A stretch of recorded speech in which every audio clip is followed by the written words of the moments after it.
Hey everyone, so I finished applying for my jobs today.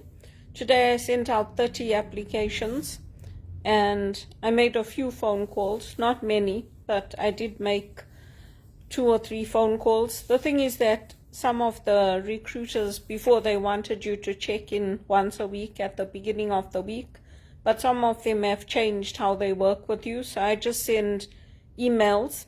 And I've also reached out to Teleperformance in the UK and in South Africa, because I've seen some leadership positions there. So I've passed my resume on to them, and hopefully something will come up for me. But the thing is that you have to be consistent and you have to do these things every day. If you don't do them every day, you won't be successful. It's like anything, whether you're exercising or you're watching your diet or you are going out for walks, everything becomes about consistency. So I follow the same routine every day. Sometimes I do go to church in the morning because we do have the mass every day at 8:30. So sometimes I'll go there, but most days I just join the mass online. And then after I have something to eat or drink, then I start my job search. And most of the times I use that easy apply, but I don't just apply to anything. I apply to opportunities where I have the skills or transferable skills, and I try to make sure that I max out whatever I have to apply to. Like if they give you, I think they give you 30 that you can apply to a day, I make sure I do that. And then I check Indeed, I check Glassdoor, I check all the sites that I can. And I'm not just applying to professional positions, I'm applying to jobs in warehouses, I'm applying to jobs in different areas, restaurant work. And I saw all these adverts where they are advertising for people to come into Canada. So I contacted those people, because it seems like they're bringing more and more people in, and people who are here can't get jobs. So I sent them my resume, my details, because they're looking for people to go to Australia, to go to Ireland, New Zealand. So I sent it to them. Maybe I can get something through one of them, because what's the use of staying here if I'm going to be blocked from taking on leadership opportunities? So we'll see. I don't know if they're fake or if they're real, but there's all these adverts that you see on LinkedIn saying that we're looking for people to migrate to go and work in executive assistant roles and HR roles, restaurant jobs, management jobs. So I sent my resume to them and my contact information. So we'll see. I research the recruitment companies, so I'll spend some time researching what are the recruitment companies in England, in Ireland, and then I will apply through their websites as well. So that, the more places you apply to, the better it is, isn't it? You never know. I can always get the visa from here if I get an offer, just like I did with the camp, working on the camp for Kontiki. They sent me an offer, and then I just applied for the visa in England, and then I got it and I went. So that's how I'm doing it. And I'm also going to reach out to the Zimbabwe Embassy here to find out, like, if I want to get my Zimbabwe citizenship back, what do I need to do, and what is the job growth there? Because when I check LinkedIn, I don't see any opportunities advertised for jobs in Zimbabwe. I don't see anything, but I see all the same non-profits like Care Zimbabwe, World Vision, Save the Children. I see everything of the same that we have here. So I'm going to do that. That's the last thing I need to do this week. I'm going to do that, to just find out, like, what do I need to do? Is it a long process? Can I do it from here? And yeah, because if they're not going to let me work, I'm not going to stay here, because there's absolutely no reason that I should not have a job. Whether it's a job doing cleaning, or a job in the church, or a job in the restaurant area, hospitality, management jobs, leadership jobs, they always push back. So now I also push back. They're like, you don't have direct experience in leadership. Yes, I do. Sitting on boards is direct experience.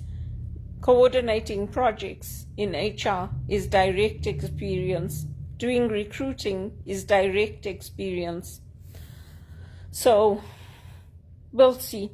And the thing is that the way that LinkedIn has changed, they only allowing you to put up to 10 years of experience on there, because I tried to add in my experience from TD and Sable Chemicals and all those places, and it's not showing it.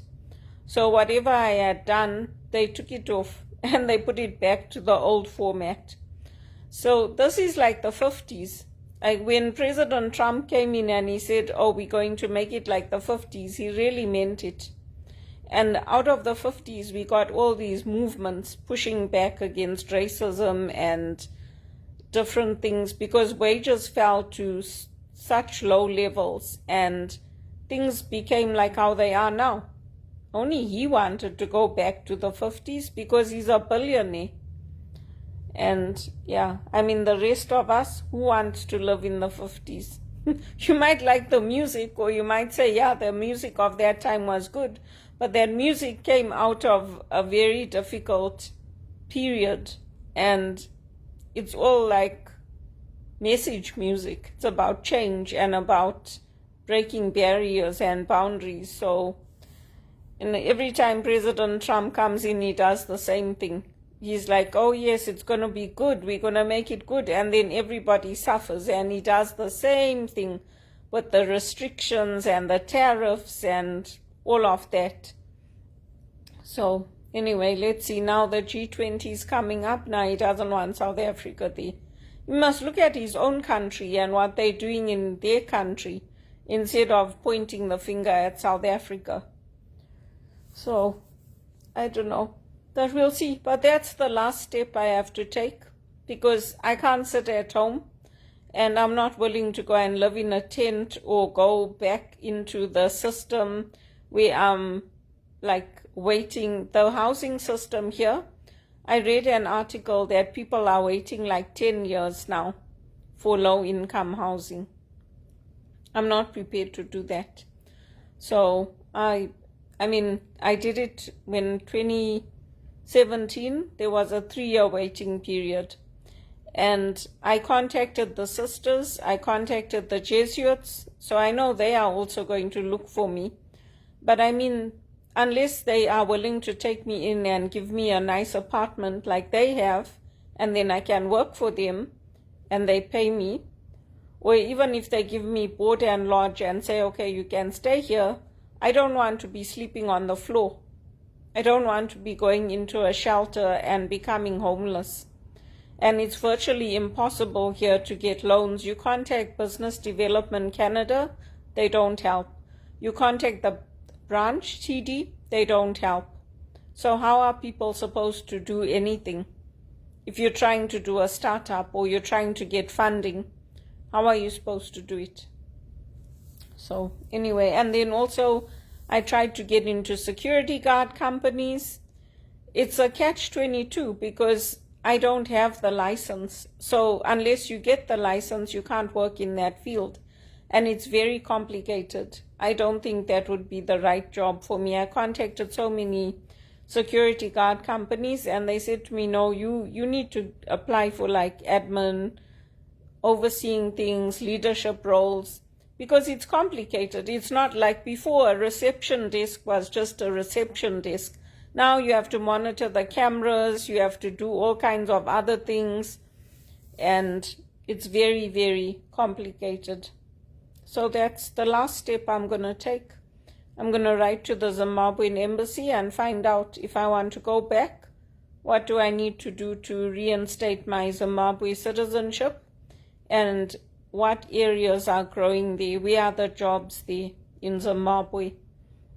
I sent my resume out to Peterhouse, and I sent it, when I see jobs advertised, I do send it to the schools there. So we'll see. I don't know. But it's hard with Rafa. I saw a job advertised with Nadal in Spain, but they already told me they want somebody who speaks Spanish fluently. So that wouldn't work for me. They haven't gotten it to the stage where they are communicating with people in English. So that wouldn't work for me. Otherwise, I would have applied to that. So yeah, we'll see. I just have to carry on applying, and it's a numbers game.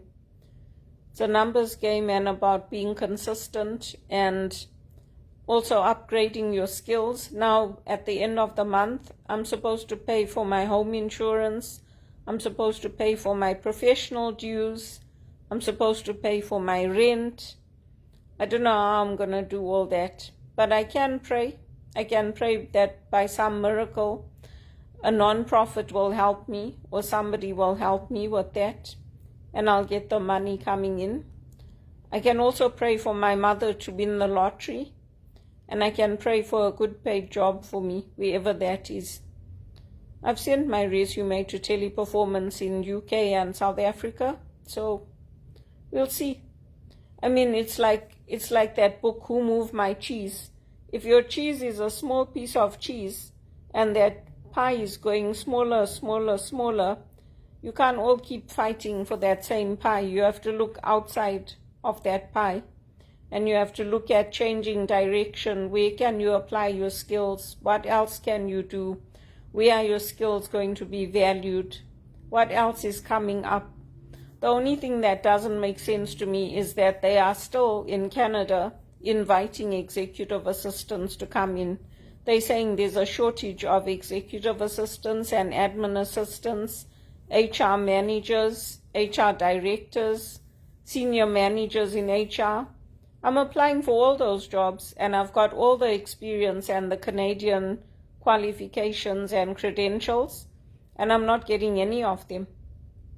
Even project management, tech staff contacted me every day last week for project manager roles, operations positions, coordinator roles, receptionist roles.